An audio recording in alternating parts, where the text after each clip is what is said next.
desire to have some veterans benefits and payments to World War II members of the Filipino National Army that are still alive be made from the United States. We had a lengthy debate on this, and Senator Akaka won and I lost. And the House had a question as to how this was being funded, and it was being funded on the backs of a court decision that took money away from our veterans in this country. The House felt that that was not an appropriate thing to allow money to be pulled from our veterans to give it to other veterans. There were negotiations in the size of the package, and the size of the package was not reflective in 1315. It had been negotiated post 1350 to a much lesser number and a much more targeted group of individuals that it applied to. I told Senator Akaka before he asked for the unanimous consent, because in the Senate or in the House, when we have a Senate bill that's different than a House bill, we have to create a House-Senate conference. And it requires a vote in the House and a vote in the Senate to appoint conferees. Since it was made very clear to me that when it got in conference, they would adopt the higher number, not the negotiated number, I shared with Senator Akaka at the time that I couldn't permit it to go to conference unless we had the assurances that it was going to be the lower number.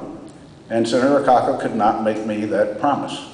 Given that he couldn't make me that promise, I shared with him before he ever asked unanimous consent that I would have to object to the unanimous consent.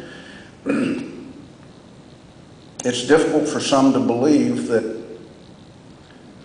that's a normal process in Washington. But our founding fathers, when they created the United States Senate, they actually had a belief that in the absence of a clear majority of support, nothing would be the default and nothing was better than the wrong thing. Now, I'm not sure that there's a wrong thing here, but procedurally, I can't allow the only tool that I've got to be given away to try to achieve something that I could sign off on. If not, when it comes back to me at a higher number, I no longer have the capabilities to hold it up. So it's my belief that Senator Akaka, being a good friend and certainly an advocate for the payment to Filipino veterans, will bring this back up in January when we go back into the 111th Congress. I will work with him as best I can to try to hit the lower number. And if we can come to agreement on that, we could have an accelerated process to having a bill passed. But I won't give up my rights in the United States Senate that when I think I'm not going to go into a fair fight to give up the tools that I've got. And I appreciate you coming down today. One last question. Anybody got it?